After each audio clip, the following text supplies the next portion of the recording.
In the world of cloud gaming, there are generally three different ways of approaching things. You have the streamlined services with prepared game libraries where you bring your own license like Boosteroid or GeForce Now. And you have the fixed library subscriptions like Game Pass Ultimate Cloud Gaming, PlayStation Plus Premium Cloud Gaming, and things like Utomic and Blacknut. And then you have the kind of service like ShadowPC, where you essentially get a full Windows PC in the cloud, ready to be used with whatever you see fit. airGPU belongs in that last category. It allows you full access to a PC running on a data center, letting you install whatever games, mods, and software you want. So is it then very much like ShadowPC? Well, yeah. Why would you then pick one or the other? airGPU has a few differences over Shadow. Firstly, GPU works with a pay-as-you-go model. There's no fixed price per month-ish, there's no different tiers, or, well, there is, but it's not like usual. We'll get more into that later. Instead, you top up with credits, and these credits are then used up as you go for each hour that you actually use the machine. This means that if you don't use it a lot, you might come away much cheaper than something like Shadow. But also, if you do use it a lot, you have to be prepared to buy more credits and spend maybe more than you would with Shadow. The main difference, at least for me, is the fact that they have a lot more data centers available. With Shadow, I had Frankfurt, Germany and Dunkirk, France as my closest options. With airGPU, the closest ones to me was Stockholm and Amsterdam, and that makes a significant difference. Where Shadow is usable for me, even with such large distance from my location here in Stockholm, Sweden, I could never get below 38 milliseconds of latency. And at that point, it is noticeable. With airGPU and the Stockholm data center, my latency is rarely higher than 20 milliseconds, usually not even higher than 10. Now, as with my previous reviews, I've not done any sort of specific scientific process to measure the latency, it's just going off what they report to me in their reviews. And now, who knows, they might measure it very differently. But airGPU simply just feels more snappy to me. The way the setup works is also very different.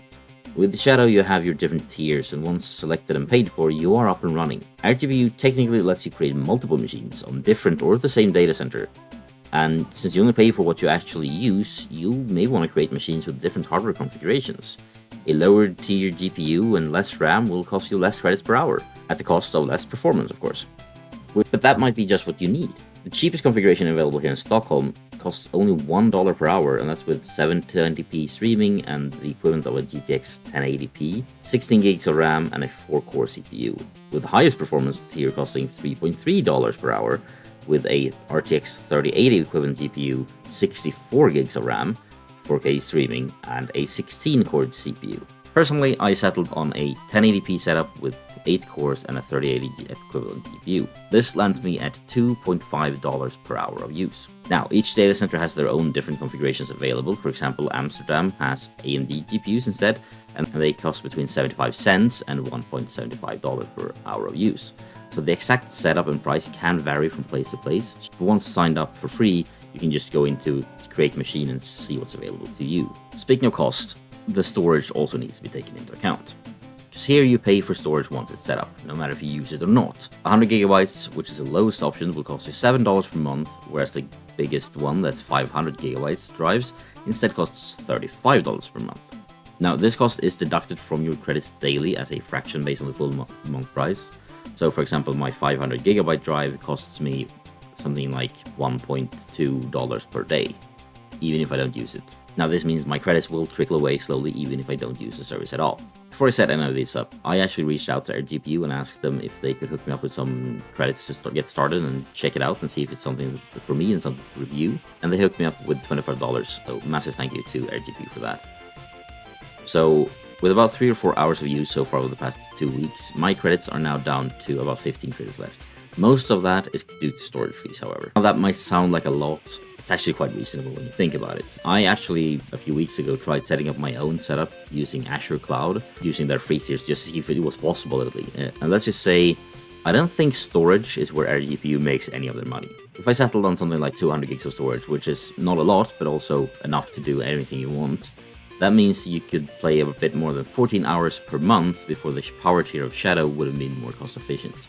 And keep in mind that Shadow has more storage built in, but it's also at a slightly less high-performing GPU on the power tier. As I said, silly me went with 500 gigabytes of storage, as Baldur's Gate 3 alone takes up over 100, and I had a lot of things I wanted to try out. But that also means that 4 hours of gaming and 1 month of storage I would have met the cost of Shadow Power Tier.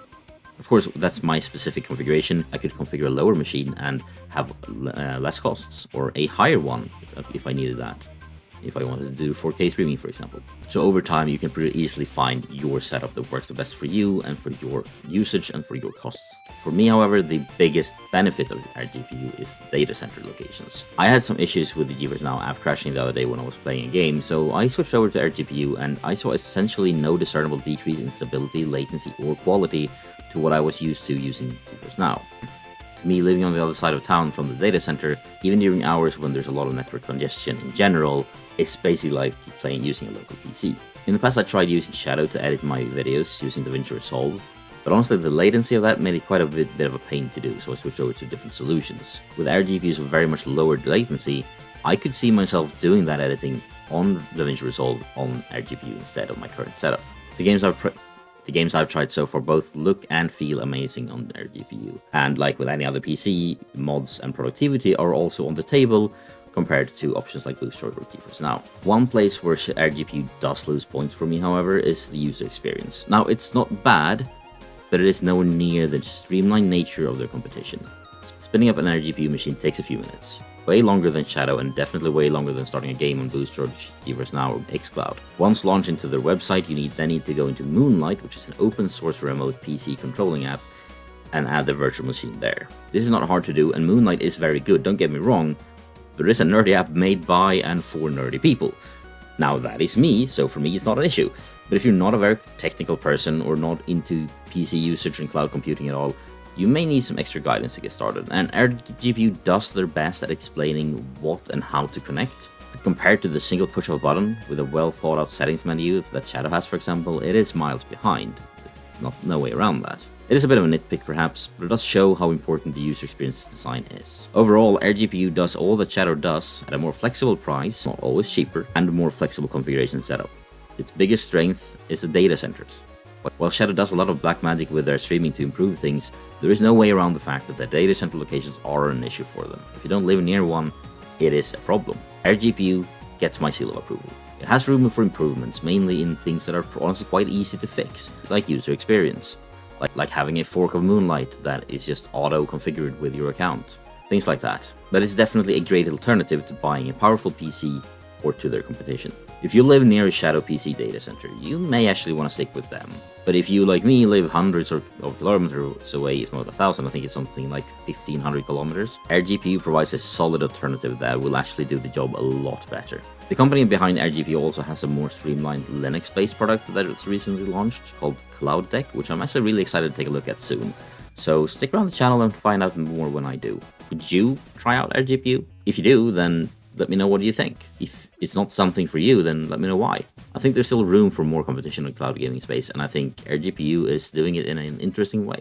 It's a mix between setting up your own cloud gaming service through one of the cloud computing providers like Azure, AWS, or Cloud, but with a lot of the work taken out of it. But also with the same benefits, but also downsides of doing that. Let me know what you think, and let me know if you want to see some special games being played on it. I still have some credits left, so we'll see what we do.